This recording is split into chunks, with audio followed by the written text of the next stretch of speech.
ज्ञानाञ्जनशलाकया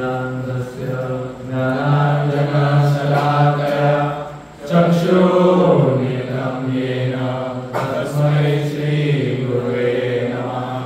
नमो विष्णुपदाय कृष्णपृष्ठाय भूतले श्रीमते भक्तिवेदान्त स्वामिने नामिने।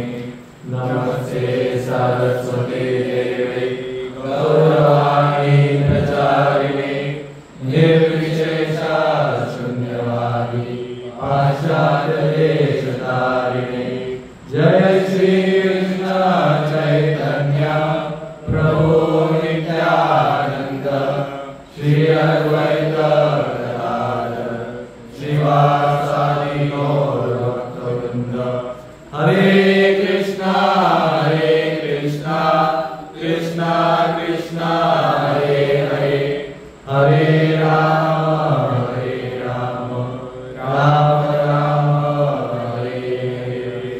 हरे कृष्णा कृष्णा कृष्णा हरे हरे हरे राम राम हरे हरे। हरे कृष्णा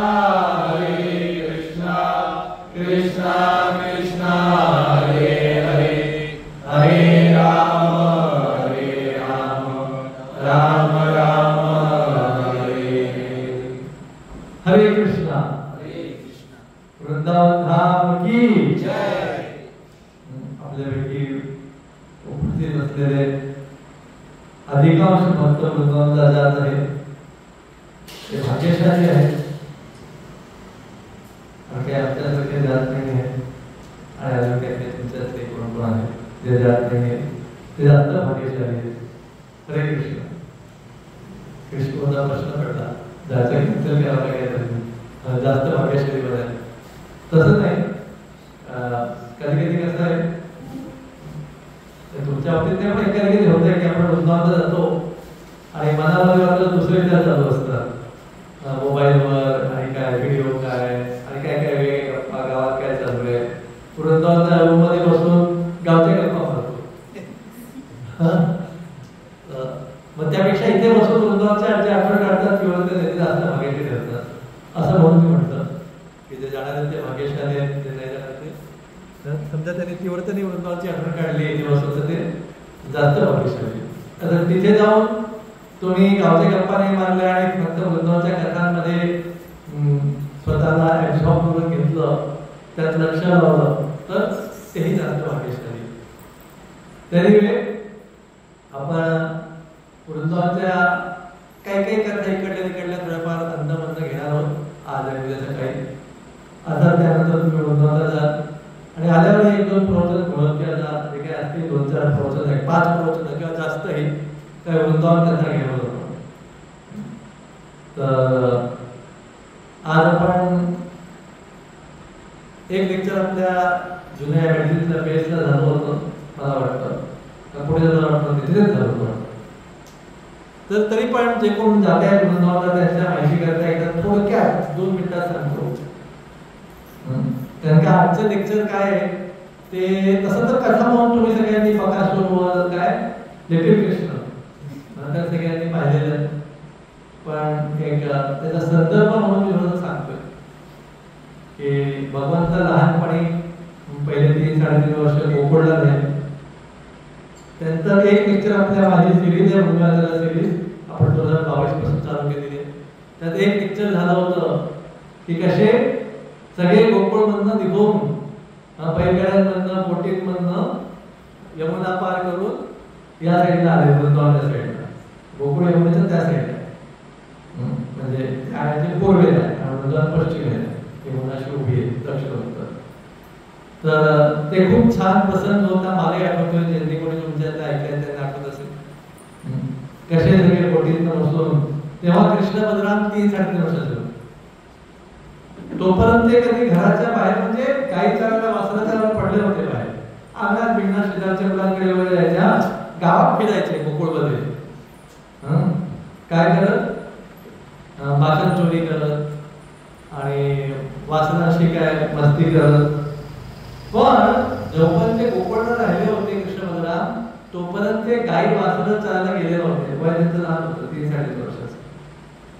तेव्हा कारण का गोकुळमध्ये बरेच असुर नंदबाबांच्या घरी आले.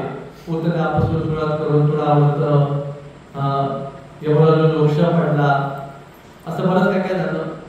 मग सगळ्या भक्तांनी नंदबाबा इत्यादी गावकऱ्यांनी ठरवलं की आपण इकडनं शिफ्ट होऊ वृंदावनला. त्याचं अजून एक कारण असं आहे की ते सगळे गोपालक लोक होते, गायींची रक्षा करणारे होते. तर एका एरियात जास्त वेळ राहिलं की त्या एरियातलं गवत काही खाऊन खाऊन जमीन थोडी क्षीण होती. मग ते जबाबदार होतात. ते एक कारण होतं. प्लस असुर लोक घरी येत होते नंदबाबांच्या घरी कृष्णाला अटॅक करत होते ते एक कारण होतं. अशा प्रकारे कृष्ण शिफ्ट झाले. म्हणजे कृष्ण अख्खा नंदबाबांचं गाव शिफ्ट झालं. यमुनेच्या पलीकडे तुम्ही आता गेला वृंदावनला तर वृंदावनपासून 5-6 किलोमीटर लांबच एक स्थान छट्टी करा. तर आता आजची जी कथा आहे ती छट्टी करायला. छट्टी करायला आल्यावर काही दिवसांनी म्हणजे 2-4 महिन्यांनी भगवंत जेव्हा 4 वर्षाचे झाले तेव्हा त्यांनी घरी हट्ट धरला. की मला आता वाजला चालला जायचं आहे. ती कथा माहिती. आज लहानपणी कृष्णाच्या लीलांमध्ये वाचलेला भाव होता. गोकुळात यशोदानंद मित्रांबरोबर थोडंफार जास्त नाही आणि राधाराणीवरचा संबंधच नाही.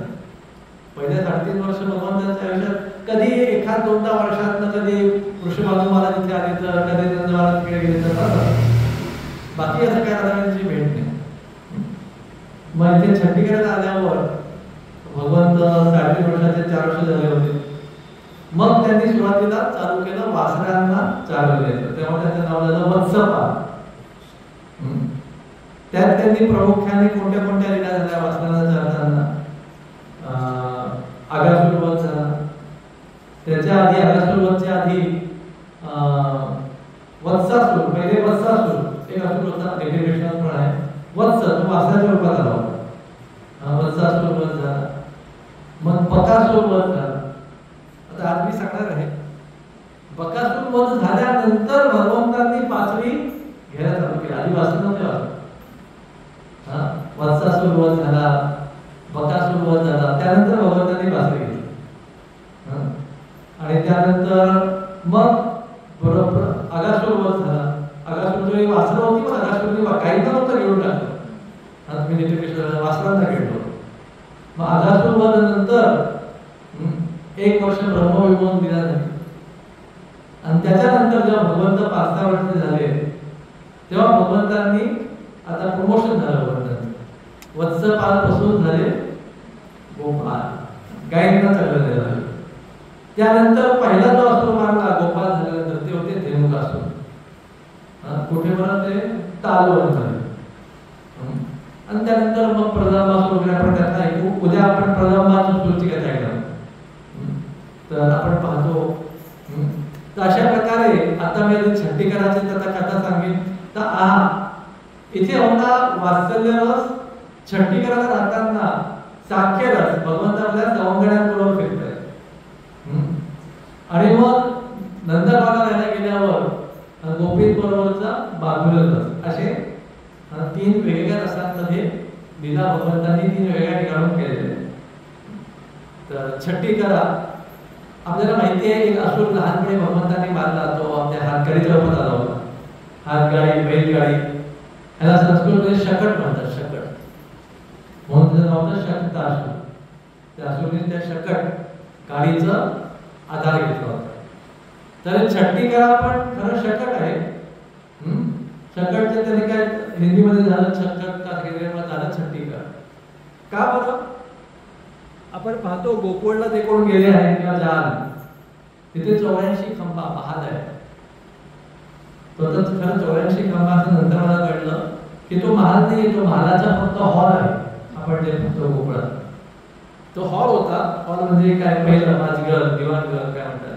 आणि त्या हॉलमधनं वेगवेगळ्या खोल्यांना प्रवेश होता. त्याला बाकीच्या खोल्यांना नाही. 84 खंबाचा हॉल आहे. पण तसं परमनंट भगवंतांचं अवशेष आपल्या, जसं नंदगावला नंद भवन आहे तसं शकटीकराला दिसत नाही, दिगल्याला दिसत. कारण का इथे भगवंत किंवा नंद महाराज काही महिने, जास्तीत जास्त वर्षभर राहिले, जास्त काळ नाही राहिले, म्हणून त्यांनी असं कायमचं घर बनवलं नाही, तात्पुरतं बनवलं. तर आपण पाहतो शकटीकराला ते शकट, तर सगळे बैलगाड्यातनं आले, गोकुळातनं इथे शकटीकराला बैलगाड्यातनं आले. तर त्यांनी आपलं निवासस्थान कसं केलं, तिथे केलं. ते तात्पुरतं 6 महिन्याभर होतं, तरी पण त्यात त्यांनी व्यवस्थित नगर रचना हा विभाग आहे तो पूर्वीपासून आहे, वर्णन आहे. पॅरलल रोड म्हणजे समांतर रोड, चौक मध्ये त्यात बाजार, त्यात घरं, चांगलं वर्णन आहे. ते एक वर्णन त्यातलं, जेव्हा गोकुळातनं इथे आले तेव्हा पण एक रात्र त्यांनी यमुनेच्या पलीकडेच राहिले होते. त्याच्यात पण मी सांगितलं कसं त्यांनी कॅम्प केले होते, कुठे सैनिक लोक उभे होते. तर ह्या गावाचं संरक्षण हवं म्हणून कसं केलं होतं त्यांनी, बैलगाड्या आहेत त्या अशा अर्धचंद्राकारात उभ्या केल्या होत्या, लाईन चिटून चिटून चिटून चिटून शकट, आणि एका साईडला काटेरी झुडपांचं कुंपण केलं. अशा प्रकारे त्यांनी त्या आपल्या तात्पुरत्या गावाने 6-8 महिन्याच्या गावाचं संरक्षण केलं होतं. म्हणून त्याला म्हणतात शकटीकरा. आपल्या रत्नागिरीत पण आहे गाडी तळ, एकेकाळी बैलगाड्या सगळ्या याच्या तिथे तळ ठोकायचं, ते शकटीकरा. त्याचबरोबर वृषभानू महाराज राधाने लहान असताना राहायचे रावळला, ते शिफ्ट झाले आता त्याच्या शकटीकराच्या जवळच आहे, गोवर्धन रोडला, राधापूर रोडला, त्याला म्हणलं राड. राधाने पण तिथून राहिली होती. आणि असं म्हणतात की नंद महाराजांचा कॅम्प पश्चिमेपर्यंत एवढा लांब गेला, त्या गावाचं नाव मी विसरलो, आणि वृषभानूरांचा कॅम्प पूर्वेपर्यंत झाला की जवळजवळ ते एकमेकांना त्यांचे भेटत होते. त्यात असं म्हणाले की राधाणी आपल्या नातेवाईकांकडे आली होती, त्यांचं गाव हे दोन्ही कॅम्प तिथे भेटायचे, तिथे राहायचे. म्हणून त्या काळी कधी राधाईंना कृष्णाचं दर्शन व्हायला आलं होतं, त्याच्या कृष्ण फिरायचे वासरांना घेऊन तेव्हा. तर अशा प्रकारे आपण ऐकलं गेल्या, म्हणजे त्या म्हणतात की कसे कृष्ण बलराम बैलगाडीत बसून तोडक्या मोडक्या भाषेमध्ये गप्पा मारत होते. पहिल्यांदा गावातनं बाहेर पडले, ताईला विचारत होते, मैया मैया ते कोणतं झाड आहे, त्याच्या काय पानाला शेपूट आहे, पिंपळाचं झाड आहे. भगवंतांनी पहिल्यांदा मोर तर पाहिले होते, पण झाडी पहिल्यांदा पाहिले. त्याचे बरेचसे काय काय त्यांनी पहिल्यांदा पाहिले. 12 शिंग म्हणतात ते, अशा प्रकारे. तर असं करत करत ते आले होते, आणि भगवंतांच्या अशा गोड गोड थोडक्या मोडक्या भाषेत बोलणं करून सगळ्या गावच्या लोकांना ते विमोहित करून टाकायचं. ऍक्च्युली गोकुळात इकडे याच्या आधी काही लोकांनी म्हटलं होतं नंद महाराजांना की आपण आपली पोझिशन शिफ्ट करतोय, तर आपला जो राजा आहे, कोण राजा, नाही नंद महाराजांचा मोठा राजा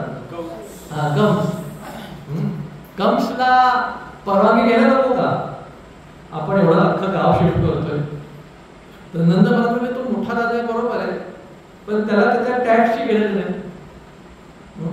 आपण त्याला टॅक्स तर देणार वर्षभराचा, त्याचे कर आहे किंवा काय नजराणा, पहिले राजा लोकांच्या म्हणजे वार्षिक नजराणा वगैरे म्हणायचे काय, तो तर आपण देणार आहोत, तो काय आपण बोलत नाही आहोत. तर मग इकडनं गाव तिकडे आणलं, ते काय त्यांना त्याची काही घेऊन घेण्याचं पडत नाही. आपण बाल लोक जिथे पुढे आपल्या गायींना नवीन नवीन सुंदर सुंदर गवत चरायला मिळेल तिथे आपण राहत असतो. अशा प्रकारे मग काही दिवसांनी कृष्णांचं वय किती झालं, 3.5 वर्ष झाले होते, 6 महिन्यांनी वय झालं 4 वर्षाचं. आणि आता भगवंतांना इच्छा झाली, आजकालच्या मुलांना मुलींना म्हणजे थोडेसे मोठे झाले की इच्छा होते काय स्कूटर चालवायची असले किंवा अजून काय जे काय असेल. लहान मुलांना खूप इच्छा असते आई बाबांसह. आई बाबांनी तर हे तर 10-15 वर्षाची मुलं सोडा, 2 वर्षाची मुलं असतील तरी त्यांना जसं आई बाबा करतात तसंच करायचं असतं. नवीन नाही, भगवंत म्हणतच नसतं. अगदी एवढं नाही, भगवंत खूप लहान असताना प्रत्येक लहान मुलांनी एक वस्तू केलेली आहे. काय आई बाबांच्या चपला घालतात का नाही? घालतात प्रत्येक. कृष्णाने पण घालायचे नंद महाराजांच्या चपला. त्या मुलाचे काय होऊ शकतात चपला मोठ्या बसत पण नसतात, पटाक होत असतात. पण तरी पण प्रत्येक लहान मुलं आई बाबांच्या चपला घालतात. ते काही नवीन नाही, भगवान कृष्णांपासूनच ते आलेले. तर आता भगवंतांची आता घाल. आम्ही लहान होतो आम्हाला सायकल शिकायची हौस होती. आमच्या वडिलांनी आम्हाला स्विमिंग पण शिकवलं होतं. तर लहान मुलांना तर मोठं झालं काय काय शिकायची हौस असते. त्याला खूप बरं वाटतं माझं शरीर मोठं होतंय, मला नवीन ताकद येते. मला आठवतोय बेसला सुब्रतो प्रभू होते, त्यांची मुलगी काय ना तुलसी तर ती लहानपणापासून 2 वर्षाची असल्यापासून तिथे होती. नंतर तिला अशा साधारणपणे एवढं उंच नाही पण मे बी एवढं उंच असेल, एवढ्या उंचापासून असं तिला जंप मारायला लागलं खाली. एकदम खुश सारखे वरच्या उडी मारायची, सारखे मारायला लागला जंप मारायला. तर लहान मुलांचे असते एक शिकले की त्यांना खूप हौस. भगवंताची इच्छा झाली मला वासर घेऊन आता चढायला जायचं. शिला प्रोपात काय लिहितात माहितीये का ह्याच्या तात्पर्य? ते म्हणतात हे खरं काय एज्युकेशन, शिक्षण. प्रोपात म्हणतात हे खरं कामाचं शिक्षण आहे. नुसतं आजकाल काहीतरी कॉम्प्युटर शिकतो ते खरं, ते आपलं आता सध्या कलियुगात चालू आहे पैसे कमवायला पण ठीक आहे, पण ते काय असं विशेष उपयोगी शिक्षण नव्हे. प्रभाव खरं कामाचं शिक्षण काय बघा. कृष्ण बलराम ते म्हणतात तसे संपन्न घरातले होते, पण तरी पण ते गाईंना वासरांना घेऊन बाहेर जात असत. प्रभाव म्हणतात हे जे आजकाल खरं आहे, हे जे आपण म्हणजे ऍक्च्युली शाळा कॉलेजमधलं शिक्षण काय करतात डिझाईन आहे. डिझाईन म्हणजे काय म्हणून नियोजन केलेलं आहे. त्या शाळा कॉलेजच्या शिक्षणाचा उद्देशच हा आहे की तुम्ही नोकरी करावी. डिझाईन कसं आहे, भले तुम्ही इंजिनियर बना, भले तुम्ही अजून काय त्यापेक्षा भले तुम्ही 10 लाख कमवा 20 लाख कमवा, पण ते शिक्षण असं डिझाईन केलेलं आहे की तुम्ही स्वतंत्र काही करू शकत नाही. म्हणजे 1-2 जण करत असतील पण जास्त कोण ते शिक्षण तुम्हाला म्हणजे डिझाईन करणं असं शिकवतात की तुम्हाला ते शिक्षण करून तुम्हाला दुसरीकडे नोकरी मागावी लागेल. तुम्ही स्वतः काय करू शकणार. म्हणजे तुम्ही कॉम्प्युटर इंजिनियर झाले मोठे, मग त्या कॉम्प्युटरच्या कंपन्यांना नोकरी मागणार, भले तुम्हाला पगार खूप असेल. आता प्रभाव म्हणतात हे काय खूप कामाचं शिक्षण नाही. म्हणतात खरं शिक्षण उगीच लोक काय करतायत. प्रभाव म्हणतात असं हे शिक्षण घेऊन वेळ वाया घालण्यात फायदा नाही, कारण काय ह्याने नुसतं काय म्हणतात अनएम्प्लॉयड म्हणतात बेकार, सुशिक्षित बेरोजगार लोकांची संख्या वाढते. आता मी खरोखर हे तर प्रभाव मी ऑब्झर्व केलेलं आहे. आजपासून 40 वर्षांपूर्वी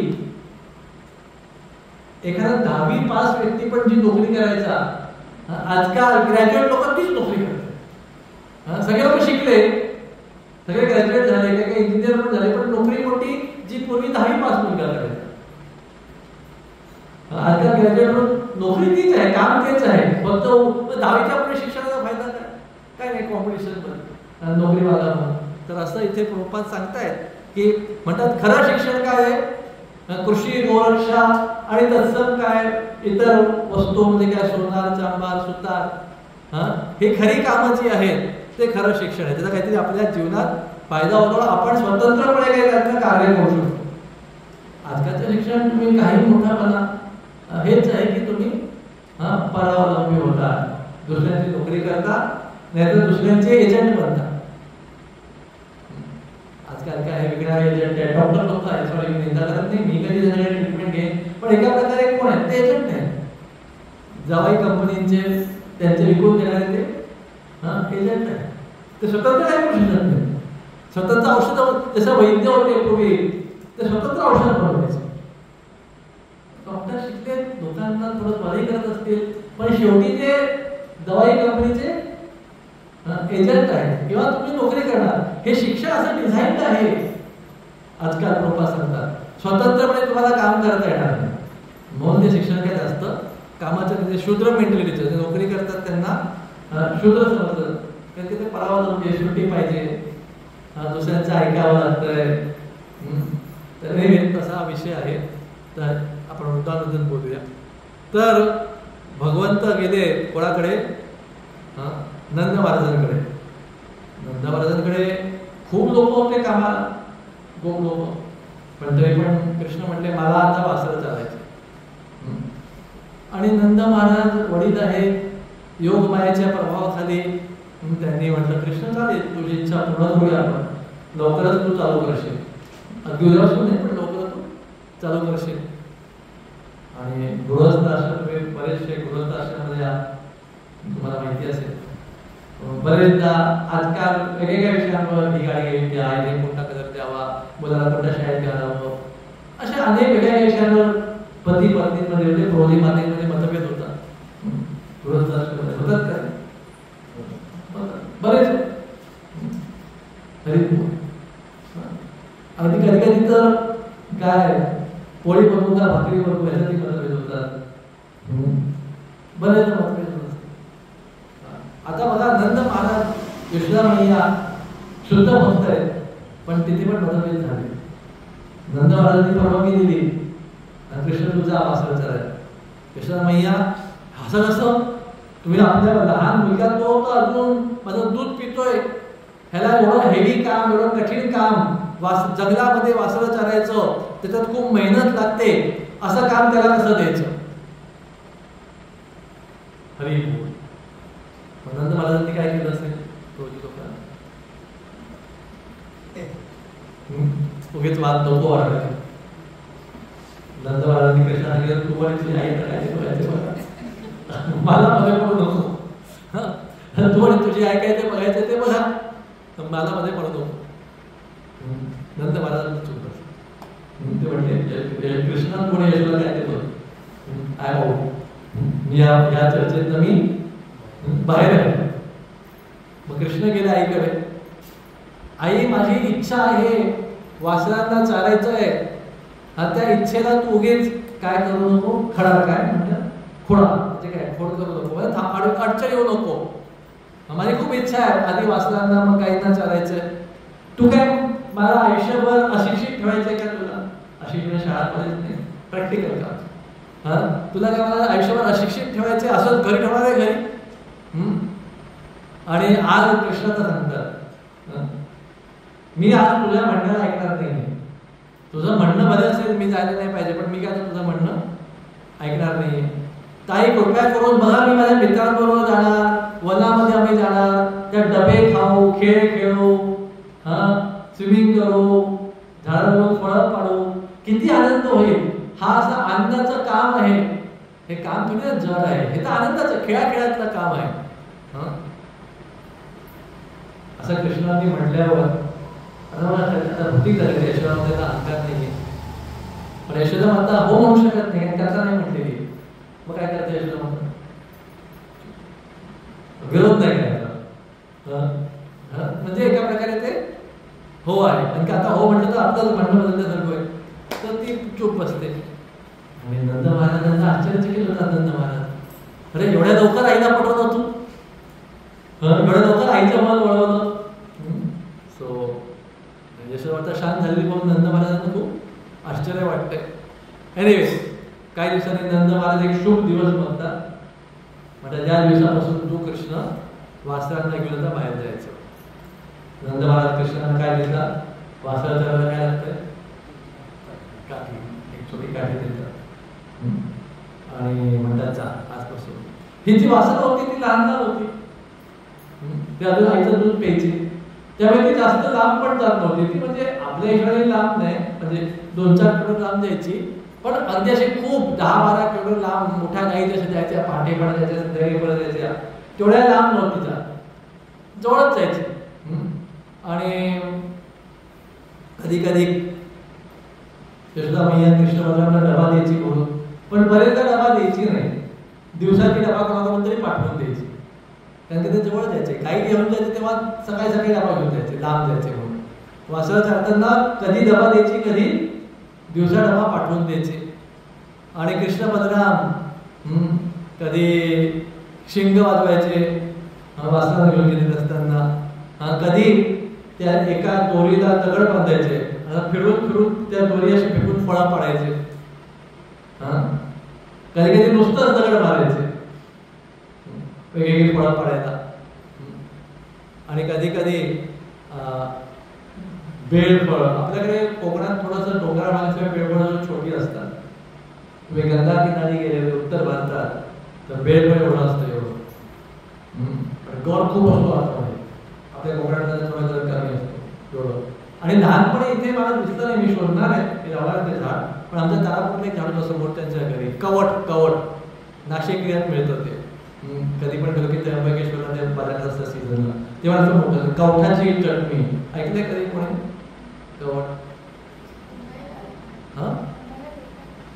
हा मुंबईला भेटतात.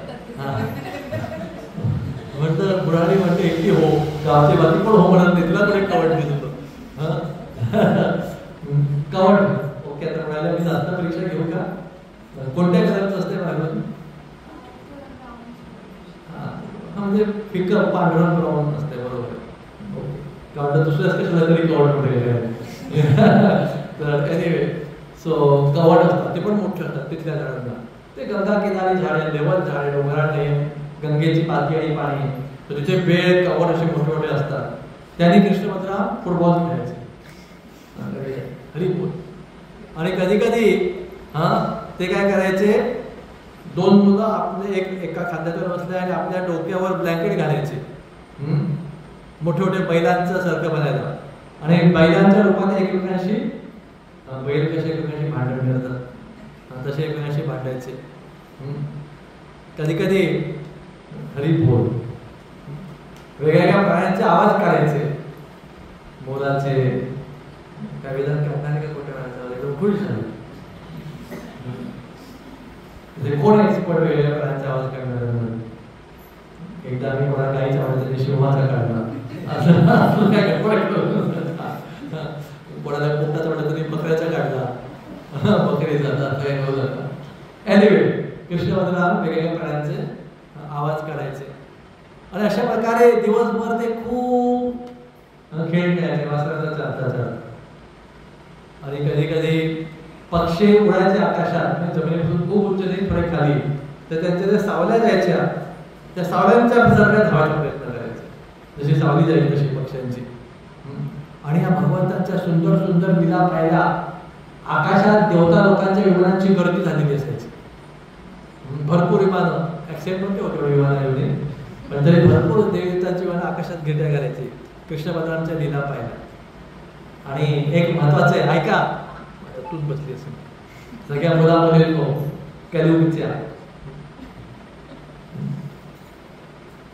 काय का मुलांना पण दामोदर आणि कोण वेदांत, कृष्ण आणि वृंदा, ऐका. यशोदा माता काय करायची माहितीये का? दररोज पहाटे सूर्योदयाच्या आधी प्रेमाने आपल्या कृष्णाला उठायचं, सूर्याचं उठलं पाहिजे. हरिपूर आजकालचे मुलं सूर्योदयाला उठतात कधी 2, 3, 4 वाजता. तर सूर्योदयाचा एवढा लहान होता कृष्ण, 4 वर्षाचा, 5 वर्षाचा, तरी दररोज सकाळी सूर्योदयाच्या आधी त्याला उठवायचे. आणि झोपायचं कधी? लहान मुलांना झोप जास्त लागते. संध्याकाळी आले, आंघोळ केली, जेवण झालं की झोपून द्यायचं 7 वाजता. हरिपूर. भगवंताचं श्रीरामाचं एक नाव आहे राजीव लोचनम, तुम्ही ऐकायचं कोणी? राजीव म्हणजे काय? कमळ. तर लहान जेव्हा होते, लहान म्हणजे 15-20 वर्षाचे, तर कमळ संध्याकाळी बंद झालं की भगवंत आपले डोळे मिळून घ्यायचे. आणि तुम्ही पाहिलं असेल तर कमळ सूर्योदयाच्या आधी फुलतं, ते सूर्योदय झाल्यावर सुद्धा आधीच फुलून जातं. म्हणून भगवंत पण सूर्याच्या आधी उठून डोळे उघडून घेते. आणि 6-7 वाजले जर सूर्यास्त झाला कमळ बंद. सो इथे आहे पण यशोदा माता दररोज लहान मुलांना झोप जास्त लागते, बरोबर आहे, पण सकाळी ते सूर्योदयाच्या आधी उठायचे. यशोदा माता त्यांना उठवायचे, ब्रश करायचे, यशोदा माता त्यांना तेल लावायची, आंघोळ घालायची आणि काजळ लावायची, म्हणजे मुलींनी मुलालाही काजळ लावायचे, आणि चंदन, आणि मग व्यवस्थित कपडे घालून, आभूषण वगैरे घालून त्यांना चांगला ब्रेकफास्ट द्यायची, नाश्ता. आणि मग यशोदा कृष्ण जायचे कुठे? पुढे वासळ जायचं. पण कृष्ण लहान तसं यशोदा मातेला वाटायचं, ते तसे लहान होते, पण एक नियम आहे जगातला, मुलगा किती मोठा झाला, अगदी 60 वर्षाचा जरी झाला मुलगा, तरी आईला वाटतं हा लहानच आहे. राधा महाराज सांगत होते, मी संन्यासी आहे, मी जगभर फिरतो, तरी आईला वाटतं लहानच आहे, काळजी घेतली पाहिजे. मातेचा स्वभाव जास्त, आईचं प्रेम, मातृप्रेम. सो यशोमाता कृष्णांच्या मागे मागे द्यायची. आणि कृष्णाला आवडायचं नाही. बघा मी पाहिलंय, अगदी लहान मुलं असतात, पहिले 2-4 महिने किंवा 2-4 महिने त्यांना विशेष कळत नसतं, अगदी 6-8 महिने पण कळत नसतं, म्हणजे थोडं कळतं आई बाबा कोण आहे, पण बेसिकली त्यांना जेव्हा चालायला लागतात ते किंवा रांगायला लागतात, तर त्यांना स्वतःहून ते हालायला चालू करतात मुवमेंट, तेव्हा ते अगदी आई बाबांना चिकून असतं सुरुवातीला, पुढे जास्त लांब जातच नाही. 2 मिनिटं पण आई बाबाने दिसली की करायला चालू करणार. मग थोडेसे मोठे झाल्यावर तिथपर्यंत जाणार, तिथपर्यंत जाणार, तिथपर्यंत जाणार, मग लगेच परत येणार. 5-10 मिनिटांच्या पेक्षा वर नाही. तोपर्यंत काही लोक म्हटले तोपर्यंत लहान मुलं सांभाळणं सोपं आहे, आणि ते जवळ असतं पडतं. नंतर अजून मोठे झाले की गायब, पण ते एवढे कुठे झाले नाहीत की सगळीकडे फिरू शकतात. ते खूप टेन्शनचं काय, मग तो कुठे गेला, अरे कुठे गेला, शोधत बसतात. सो कृष्ण बलराम आता मोठे झालेत. अगदी लहानपणे आईशिवाय राहत नव्हतं. आता मात्र आई सारखी सारखी नकोशी होते, पाहिजे आई. 2-4 तासांनी आपण की जेवायची वेळ झाली आहे तेव्हा तो आईशी होतो, पण 2-4 तास कंटिन्युअस आई नकोय. मग कृष्ण यशोदाला वाटलं नाही कृष्ण लहान आहे, मी जायला पाहिजे. मग ती काय म्हणायची, कृष्णा तू एवढं काय येते माझ्या मागे मागे. यशोदा सांगितलं बघ मी ते तिथपर्यंत येईन ना, तिथपर्यंत, मग त्याच्या पुढे मी येणार नाही. अशी यशोदा माता जायची. पण काही वेळाने कृष्ण थोडेसे गोड गोड बोलून यशोदा मातेला परत पाठवून द्यायचे. आणि दररोज कृष्ण जे होते वासरांना नवीन नवीन ठिकाणी, जिथे नवीन नवीन एकदम रसाळ गवत आलेलं आहे तिथे घेऊन जायचे. आणि हे गवत पाहून खाऊन वासरे एवढी खुश व्हायची की ते खूप उड्या मारायला लागायचे, नाचायला लागायचे वासरे सगळे. आणि दररोज तेव्हा रूल नव्हता, आजकाल रूल बघा लागतो. शाळेमधल्या डब्यात काय सँडविच सगळं आणायचं नाही, असा रूल असतो. अरे काय मॅगी द्यायचे नाही डब्यात. तेव्हा रूल नव्हता तरी यशोदा फॉलो करायचे. असं रूल असतो ना हल्ली शाळेत, पोळी भाजी द्यायची का असं काय वरण भात काय इडली सांबार वगैरे चालेल, पण असं हे काय मॅगी आणि सँडविच असलं द्यायचं त्याचं मी ऐकलंय. मला माहित नाही पण मी ऐकलंय लोकांकडून, त्याचा रूल असतो शाळेत. तेव्हा यशोदा पण दररोज असं चांगले चांगले आयटम म्हणजे चांगले चांगले मॅगी बिगी नाही, आजकाल चांगले म्हणता येत होतं. चांगले चांगले पोळी भाजी, पराठा, पोळी, ह्यातले चांगले चांगले आयटम, भाकरी, वेगवेगळ्या भाज्या, सुंदर सुंदर भरपूर भाज्या आहेत, त्या सगळ्या बनवून डब्यात द्यायची. आणि किंवा डब्यानंतर पाठवायची. बरेचदा सगळे जे मित्र होते ते मस्तपैकी राऊंड मध्ये बसून एकत्र डबा खायचे. आणि मग कधी कधी मुलं मस्ती करतात, कधी पकोडा वडा असं काही असेल तर मुलं काय करायचे, हळूच असा तो समोसा घ्यायचे आणि त्यातलं आतलं सगळं काढून घ्यायचे आणि त्याच्या आतमध्ये कडुलिंब किंवा काळी मिरी असं भरायचं आणि पळायचे, हा बघ माझ्या घरून समोसा आलाय, खाऊन बघ. आणि तो एकदम घ्यायचा आणि तोंडात एकदम कडू व्हायचं तोंड किंवा तिखट व्हायचं तोंड काळी मिरीमुळे. मग सगळे हसायचे बाकीचे मुलं. अशा प्रकारे कृष्ण बलराम दररोज खूप खेळ खेळायचे. आणि एक प्रकारचं कृष्ण त्यांच्या मित्रांबरोबर उष्ण खात आहेत, कृष्ण मुलांचं उष्ण खात आहेत, मुलं कृष्णाचं उष्ण खात आहेत. कधी कृष्ण मुलांच्या खांद्यावर बसलेत, कधी मुलं कृष्णाच्या खांद्यावर बसलेत. कधी कधी आम्हाला माहिती आहे लहानपणी त्या गावात सुद्धा आम्ही जेव्हा काय खेळ खेळायचो, काय विटीदांडू खेळायचो कधी, किंवा कधी काय असायचं ते लाल काठी भरायचं, ते काठी तोडून द्यायचे. इथे पाहिजे नाही कोकणात सध्या, तर आता आजकाल तर मुलं बाहेर खेळ खूप कमी खेळतात.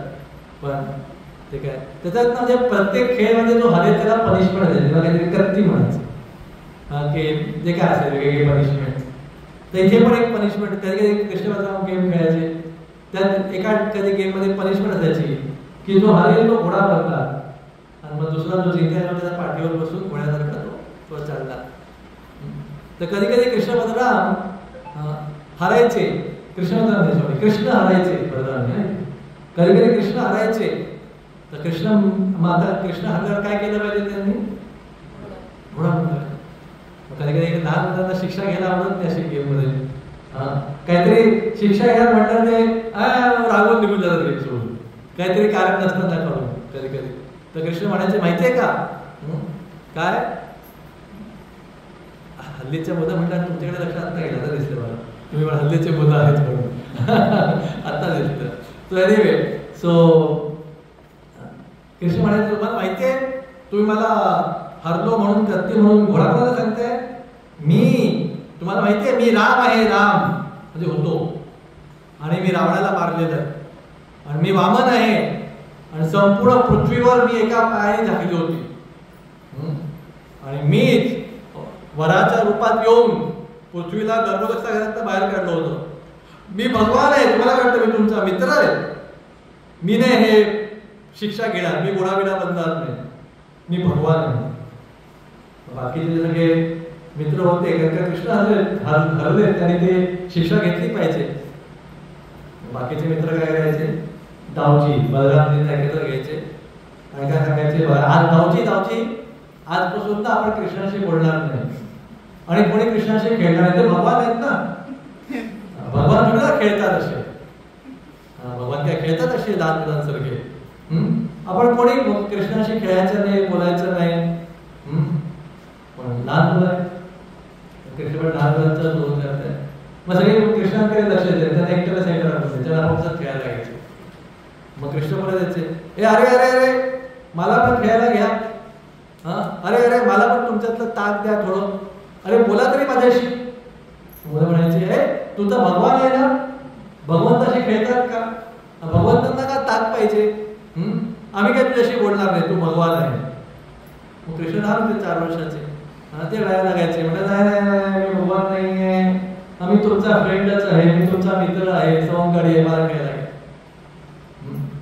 एक दिवस छत्तीगडाच्या जवळ गरुड गोविंद मंदिर आहे, आपण कधी गेलोय यात्रेपूर्वी, ते गरुड गोविंद एक दिवस परत कृष्ण म्हणले मी बलराम आहे. त्याच्याविषयी मुलं म्हणले अच्छा अच्छा तुम्ही म्हणते बलराम नाही मी भगवान आहे. कृष्ण म्हटले तू भगवान आहे तर दाखव कसा भगवान आहे ते. त्या दिवशी कृष्णांनी काय केलं, गोपींनी पण ऐकलं, गोपींना पण म्हणायचं मी भगवान आहे, गोपींनी दाखव. कृष्णांनी 12 हात प्रकट केले आणि त्यांच्या पायाशी लक्ष्मी सत्यभामा होत्या. आणि तेवढ्यात कृष्णाचा एक मित्र सीतामा त्यांनी गरुडचं रूप घेतलं आणि 12 हातचे गोविंद जे होते ते त्या गरुडवर बसले. गरुड कोणता? सीतामा. त्यांनी गरुडचं रूप घेतलं, त्याच्यावर कृष्ण बसले आणि ते गरुड बरोबर ते आकाशात थोडं फिरून पण आले सगळ्यांना दाखवायला की मी खरोखर भगवान आहे.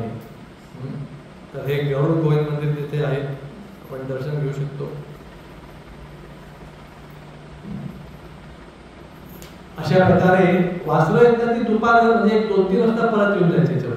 गाई संध्याकाळी यायच्या सूर्यास्ताच्या वेळेला. त्याला काय म्हणतात? गोधुली बेला. गाई येतात संध्याकाळी त्यांची धुळी उडते, गोधुली बेला. तो लग्नाकरता सर्वात उत्तम मुहूर्त म्हटला गेला. आजकाल महाराष्ट्रात सकाळचे लग्न दिवसाची होतात आणि दुपारचं जेवण असतंय, पण उत्तर भारतात संध्याकाळची लग्न अजून कधी कधी होतात बऱ्यापैकी. आता ती तमून येते, संध्याकाळची होत नाही, ती रात्री 8, 10, 11, 12 अशी होतात. 12 वाजता परत तसं गोधुली वेळा सूर्यास्त होताना, जेव्हा सूर्यास्त व्हायच्या आधी गाईपर्यंत, तर त्याच्या 2 तास आधी वासर परत. तसं दिवसभर यशोदा माता आणि सगळ्या लहान मुलांच्या ज्या आया होत्या, गोपी मोठ्या मोठ्या, त्या वाट बघायच्या मुलांच्या चालण्याच्या पैंजण्याचा आवाज येतोय का, गाई वासरांच्या ओरडण्यात, म्हणजे आता जवळ आले परत म्हणून सगळ्या आतुरतेने प्रत्येक आई वाट बघायची. आणि आल्या आल्या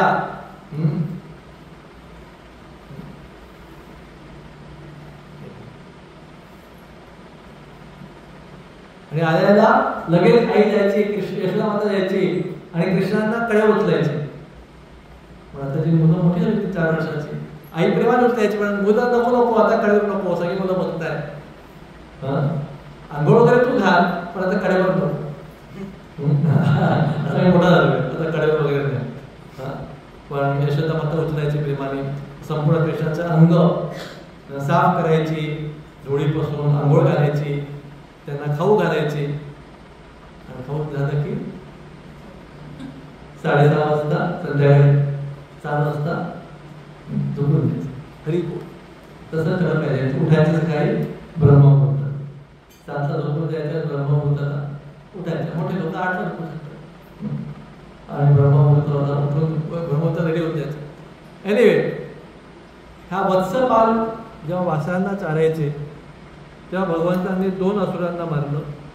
तेव्हाच अजून एकाला मारलं, पण आजच्या चर्चेत अगासुरने तेव्हाच मारलं.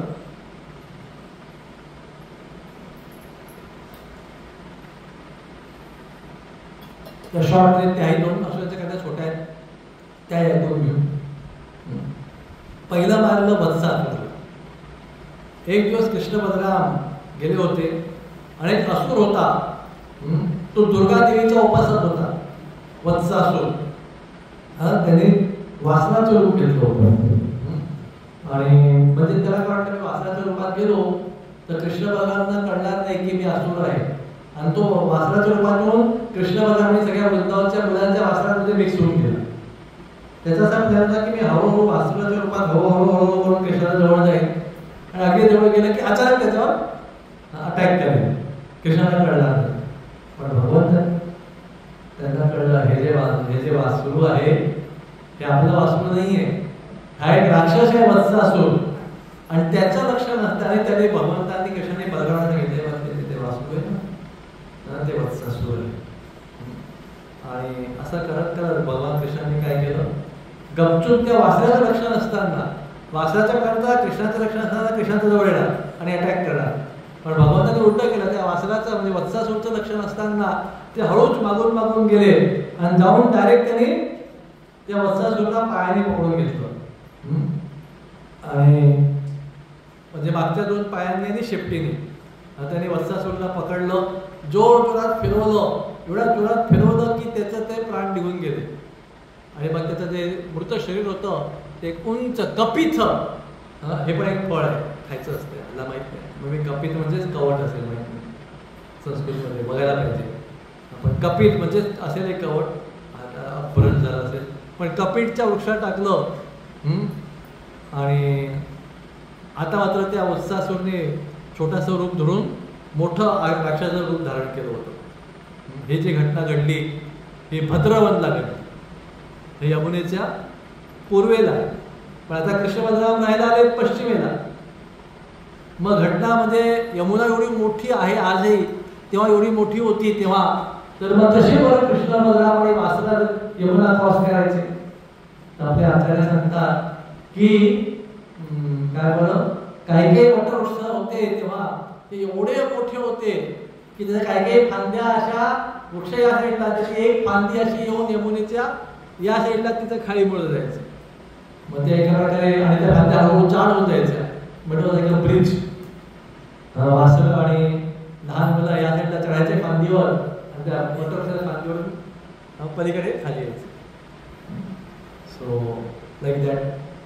आमचं जेव्हा लहानपणी आम्ही एअरफोर्स कॉलेजमध्ये शाळा होती, तारापूरला टॅक्स कॉलेज, त्यात एक मोठं वृक्ष होतं, खूप मोठं होतं, म्हणजे आपल्या तळ्याला एक आहे, तळ्याजवळला एक मोठं वृक्ष आहे माहिती आहे, लक्ष बस तळ्याचा एंट्रीला रोड. पण त्यापेक्षा 4-5 पट मोठं होतं ते मोठं वृक्ष विजय मंदिर. आणि त्याच्यावर आम्ही खेळायचो, पकडापकडी. रूल असा होता की झाडापेक्षा खाली उतरायचं, म्हणजे आता लंगडी खेळताना राऊंड बनवता याच्या बाहेर जायचं नाही. तसं पकडापकडी खेळायचो, पण रोज की झाडाच्या वरच पकडापकडी. युरोपमध्ये झाड होतं, 15-20 जणांना त्या युरोपमध्ये झाड होतं. सो एनिवे, त्यापेक्षा मोठी झाड होती ब्रिज सारखी यमुना क्रॉस करायला, तर जायचे कधी कधी. तिथे भद्रवनला घडलेली लीला आहे.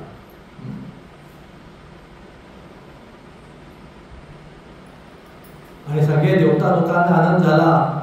भगवान कृष्णाने वत्सासुरला मारलं, त्यांनी फुलांचा वर्षाव केला, भगवंतांची स्तुती गायली.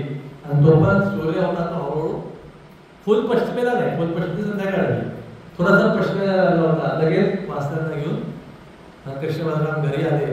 आणि आज मुलं एवढे खुश होते, त्यांना रावण नव्हतं. लहान मुलं कधी असं काय झालं की घरी येऊन आई आई असं झालं, बाबा असं झालं, आज असं घडलं, असं त्यांना खूप उत्सुकता असते बोलायची लहान मुलांना.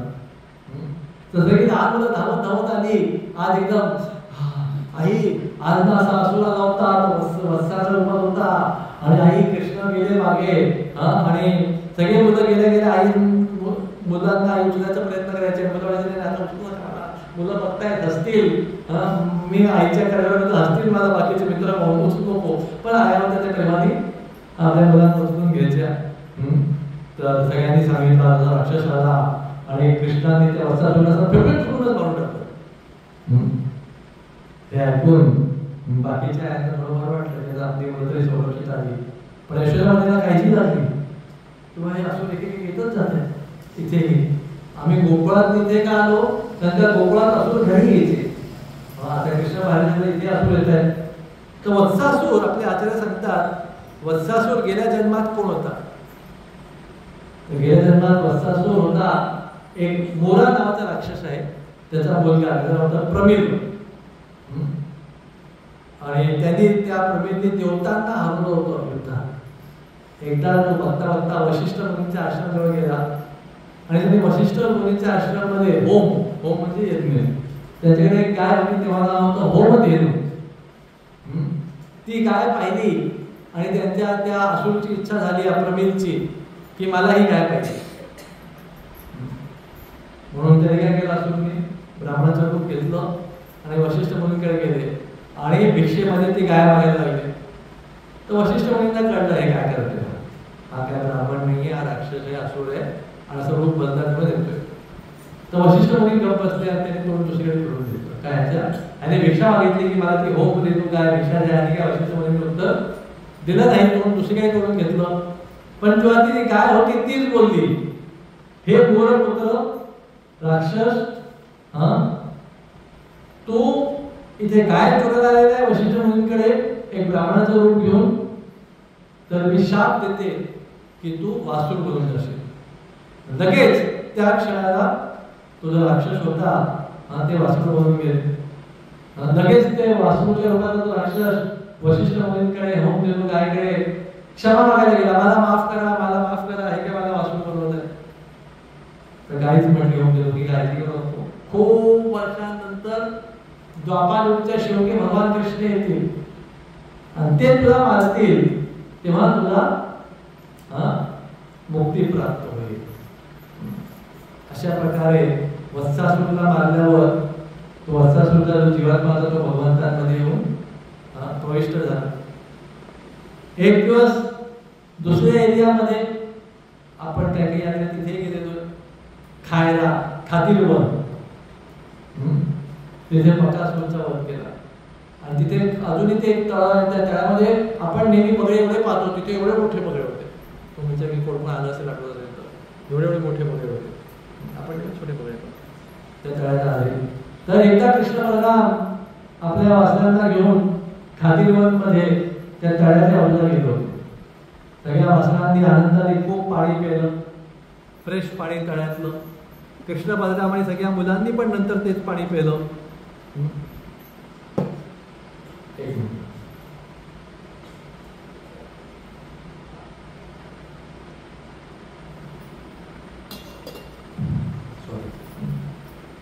आणि मुलांनी वासरांना जवळ अगदी नवीन नवीन नवीन नवीन गवत आलं होतं ते खायला मोकळा पडलं. पण त्या मुलांनी पाहिलं त्या तळ्याच्या साईडलाच एक काहीतरी भयानक खूप मोठा पक्षी दिसतोय. तो दिसतोय का मोठ्या पर्वताच्या शिखरा एवढा मोठा कोणतरी प्राणी का पक्षी, त्यांना काय कळलं नाही लहान पण त्यांना भीती वाटली. तो जो होता त्याचं नाव होतं बकासूर. त्यांनी बगळ्याचं रूप घेतलं होतं आणि त्याचे जे चोचा होत्या त्या खूप शार्प, एकदम धारदार टोकदार होत्या. लगेच कृष्णाला पाहिल्यावर बकासूरला कळलं हा माझ्या राजा कंसाचा शत्रू आहे. लगेच त्याने मोठ्या पायावर उभा राहिला, त्याचे पाय खूप मोठे होते आणि जोर जोरात आवाज करायला लागला जसे ढग गडगडत आहेत तसं. आणि आपली जी चोच होती ती अशी उघडली. एक चोच जमिनीला टेकत होती तर दुसरी चोच ढगांना टेकत होती, स्वर्ग लोकांना. हे पाहून गोप सगळे घाबरले. ते म्हणले, कृष्णा हा पक्षी नाहीये, हा आपल्याला खायला आलेला आहे, हा एवढा आक्रमक आहे, चला त्यांनी आपल्याला आक्रमण करून करायच्या आधी आपण इकडनं पळ काढू. आणि सगळे वाघाला पळायला लागले. भगवंताने जरा शांत करायला म्हणलं, थांबा थांबा. भगवंताने सगळे पाहून मग आनंदात स्माईल दिलं आणि कृष्णाचा स्वतःहून बकासूरकडे जायला लागले. जसे कृष्ण गेले, बकासूरने त्यांना लगेच घेऊन टाकलं कृष्णाला आतमध्ये. आणि जेव्हा बलराम आणि बाकीच्या सहकार्याने पाहिलं, अरे बकासूरने कृष्णांना घेऊन टाकलंय, ते जवळजवळ बेशुद्ध सारखेच पडले जमिनीवर. जसे बेशुद्ध नव्हते झाले. आणि देवता लोक पाहून ते आकाशातनं म्हटलं, देवता लोकांना दररोज येते भगवंताच्या लीला पाहिला. विमानाची गर्दी होती आकाशात, त्यांना एकदम धक्का बसला, अरे आता कसं होणार, बकासूरने घेऊन टाकलंय. लगेच देवतांना वाटलं आपण भगवंतांना मदत केली पाहिजे, भगवंतांना मदतीची गरज आहे. भगवंतांना मदतीची गरज नसते, पण देवतांना असं वाटलं त्याची सेवा करायच्या मुळे. तर लगेच इंद्र आला आणि त्याने आपल्या वज्राने काय केलं, जोरात त्या बकासूरवर आक्रमण केलं. त्याच्यामुळे जो बकासूर होता तो आकाशात कवळत होता, तो जमिनीवर पडला. पण बकासूर काही मेला नाही, परत तो बाहेर. ब्रह्माजींनी आपल्या ब्रह्मादंडाने आक्रमण केलं, तर बकासूर काही काळाकरता बेशुद्ध पडला. पण काही वेळाने परत जांभई देत, जसं झोपून मनुष्य उभा राहतो तर जांभई देत उभा राहिला, मेला नाही. शिवजींनी आपलं काय घेतलं, त्रिशूलने आक्रमण केलं. तेव्हा बकासूरचा एक पंख कापला गेला शिवजींच्या त्रिशूळमुळे. मग वायूने आक्रमण केलं आपल्या वायवस्तरनी, त्याच्या वायूच्या आक्रमणाने बकासूर थोडासा अंतर मागे उडाला गेला, फेकला गेला. पण लगेच तो मारायला परत आपल्या जागेवर उभा राहिला. नंतर यमराजांनी आक्रमण केलं आपल्या यमदंडाने. यमदंडाचे गुळगुळे झाले, पण बकासूरला मात्र काही. मी काय सांगतो, कारण का बकासूर खरोखर एवढा पॉवरफुल होता, बगळा होता पण पॉवर होता. नंतर सूर्यदेवांनी आपल्या 100 बाणांनी आक्रमण केलं. ते सगळे बाण त्याच्या पंखामध्ये अडकून बसले, पण तो काही मेला नाही. नंतर कुबेरनी आपली तलवार घेऊन आक्रमण केलं, तेव्हा बकासूरचा दुसरा पंख तुटला, तरी तो मेला नाही, दोन्ही पंख कापले गेल्यावर. नंतर चंद्रदेवानी आपलं निहार अस्त्र आहे, त्याने बकासूर काही काळाकरता गाठून गोठून गेला, गारठला. पण काही वेळाने परत तो उभा राहिला. वरुण देवांनी आक्रमण केलं, त्याला बांधून घेतलं आणि बांधून खेचलं. त्या खेचल्यामुळे तो जखमी झाला, पण तरी तो काय मेला नाही. त्याला आशीर्वाद होतो मरणार नाही म्हणून. मग देवीनी, भद्रकाली देवीनी आपली गदाने आक्रमण केलं, तेव्हा तो परत बेशुद्ध पडला, कारण त्याच्या डोक्यावर मोठी जखम झाली होती. पण परत तो काही काळाने उभा राहिला. स्कंदाने आक्रमण केलं शक्तीने, तेव्हा बकासूरचा एक पाय तुटला, तर एक पाय होता. एवढं सगळं झाल्यावर त्या एका पायावर त्या बकासूरने धावत धावत एका पायावर सगळ्या देवतांवर आक्रमण केलं. तो पण कृष्ण हात होते, त्यांनी एका पायावर आक्रमण केलं पाहून कृष्ण हे काय सगळे देवता पळून गेले घाबरून बकासूर. त्यानंतर आपल्याकडे उंट नाहीये, पण इथे उदाहरण आहे म्हणजे बरोबर असेल. जसं इथे सांगितलं, उंट जेव्हा कधी कधी आंब्याचे पानं खातो आणि तो चावून चावून चावून चावून त्याचा जो चौथा होतो तो फेकून देतो, त्या प्रकारे तो बकासूरने कृष्णांना असं बाहेर काढला प्रयत्न का. कृष्ण खूप काय एकदम मऊ शरीराचे, पण जेव्हा बकासूरच्या शरीरात गळ्यात अडकले होते तेव्हा त्यांनी आपल्या शरीराचं तापमान खूप गरम करून घेतलं, एवढं की त्याला इथे चटके बसायला लागले. म्हणून त्यांनी परत कृष्णांना उलटी करून बाहेर काढलं.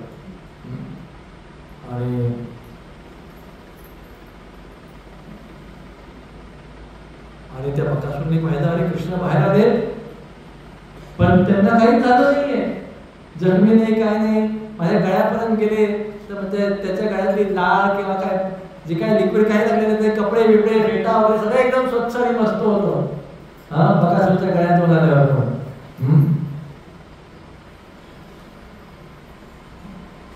मग कृष्णाने आपल्या मुलांना हात मारली, अरे उठा, विशुद्ध करू नका. सगळे मुलं जागे झाले आणि बकासूरने मात्र परत आता कृष्णावर जोरात आक्रमण चालू केलं.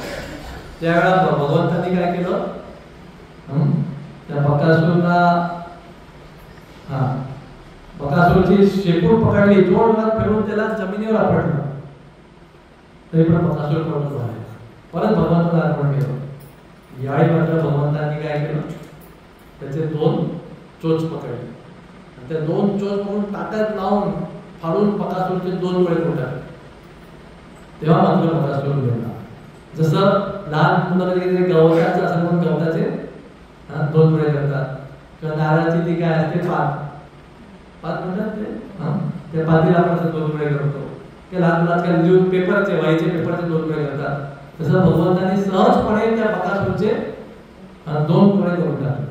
तेव्हा पण त्या बकासूरचा आत्मा बाहेर आला, वत्सासूरसारखा, आगासूरसारखा, आणि भगवंतांच्या शरीरामध्ये प्रवेश झाला.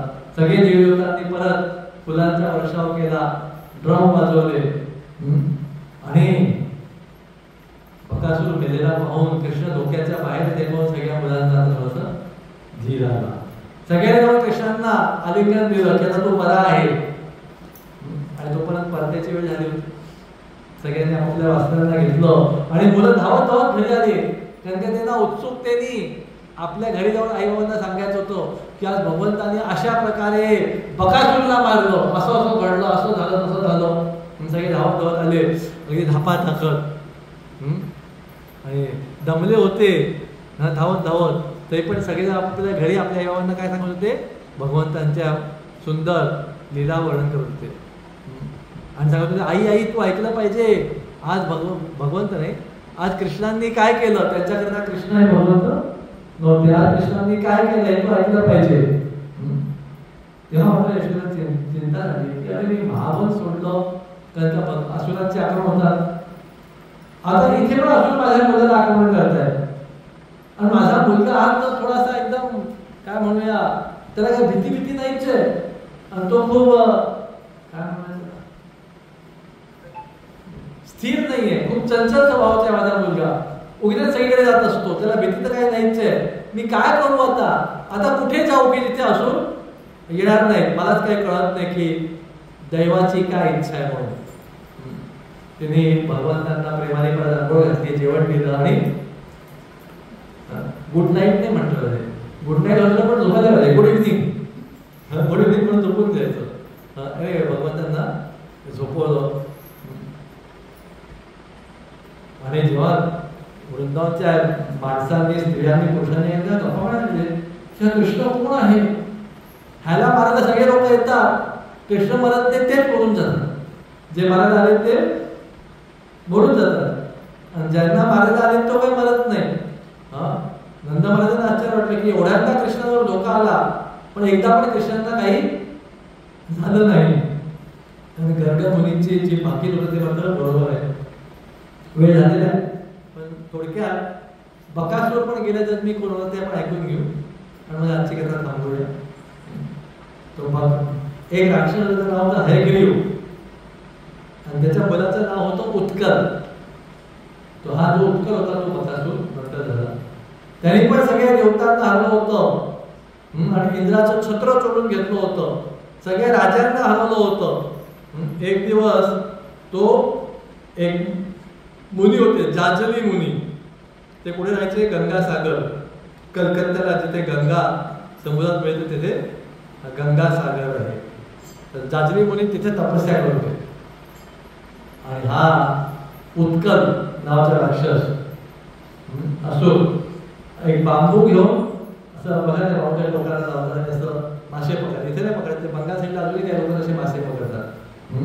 बांबू असतो त्या टोकाला असं भाल्यासारखं लावलेलं असतं ते असे वागतात. त्याचं मला लगेच त्याला ते हे करून तर हा तसं मासे पकडतो तिथे. ऋषी म्हटले की माझ्या आश्रमामध्ये तरी मासे पकडू नको. ऋषींच्या सांगण्यानुसार मुनींच्या जाजरी मुनींच्या सांगितल्यावरही तो मासे पकडत राहिला. माझ्या मुलीने त्याला शाप दिला की तू असं टोकाने म्हणजे बगड्यासारखी मासे पकडतोय, तर मी तुला शाप देतो की तू आत्ताच्या आत्ता बगळा पडून जा. लगेच तो राक्षसाची ताकद गेली सगळी आणि तो बगळा बनला. लगेच तो हात जोडून आला मुलींवर, मला माफ करा, मला माहित नाही तुम्ही किती शक्तिशाली मुली आहात, मला माफ करा. म्हणतात तुमचे जे महान मुली असतात ते काय क्रोध धरत नाहीत, ते माफ करतात सगळ्यांना. एनिवे असं बऱ्याच तुम्ही म्हटलं तर जाजली मुली म्हटलं ठीक आहे. 28व्या युग सायकल मध्ये द्वापार युगाच्या एंडला भगवान येतील आणि त्यांच्या हातून तुझा मृत्यू होईल, तेव्हा तू या शापातून मुक्त होशील. तर भगवंताचं हे मोठं रूप आहे, बाल एकदम बाल नाही, थोडं मोठं. खरं भगवंताचं नित्य रूप आहे नव यौवन 16 वर्षाचं. पण भगवंत निदान करता आपलं ते रूप परिवर्तित करतात किंवा नित्य रूप परिवर्तित नाही करत, झाकून ठेवतात. निदान करतात भगवंताचं नित्य रूप आहे 16 वर्षांचं नव यौवन उंच. पण या निदान करता भगवंत आपलं ते रूप झाकून घेतात आणि अशा वेगळ्या वयातल्या कृष्णांचं रूप ते धारण करतात. आणि असं झाल्यानंतर कृष्ण बलराम गायींना घेऊन, गायींना नाही वासरांना घेऊन दररोज वेगवेगळ्या ठिकाणी फिरायचे. आणि मग त्याच सुमारास अंदाजे तारीख नाही दिली, भगवंतांनी काय केलं, विश्वासीला म्हटलं होतं काय केलं, बासरी स्वीकारली. आतापर्यंत भगवंताच्या हातात बासरी नव्हती आणि भगवंत डायरेक्ट बासरी खूप छान वाजायला लागले. सगळे व्रतवासी लोक आश्चर्यचकित झाले की हा एवढा सुंदर बासरी वाजवतो तरी कसा कृष्ण.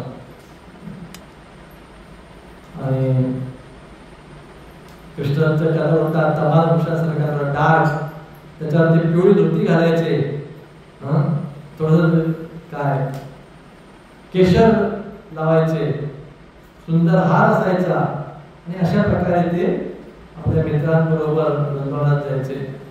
अशा प्रकारे कृष्णांचं कोणतं वय संपलं हे बाल दिलं म्हणा तर माहित नाही, 3.5 ते 5 वर्षापर्यंत.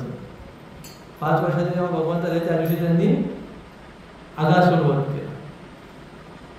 बलराम तिथे 5 वर्ष, बलराम पुढे म्हणा त्या बलराम त्या दिवशी गेले नव्हते, वर्षभराने परत नव्हते गेले जेव्हा ब्रह्मविमान संपलं तेव्हा. तर अशा प्रकारे आगास सुरुवात झाला. तर हे सगळे भगवंतांच्या लहानपणच्या दिल्या, एकदम लहानपण नाही, वत्सपालच्या दिल्या. तर मी म्हटलं वगैरे उद्या सकाळी पण क्लास आहे ना, थोडासा तासभर पण झाले नाही, 50 मिनिटात संपलेलं आहे. उद्या पण असं 40-50 मिनिटं जास्त मोठा नाही क्लास असेल आणि आपण त्याच्यात प्रलंबासून आणि त्याच्या संबंधित घेऊन त्याला घेऊया. हरे कृष्णा, वृंदावन धाम की हरी बोल. काही लोक वृंदावन धाम म्हणून आताच हरी बोल.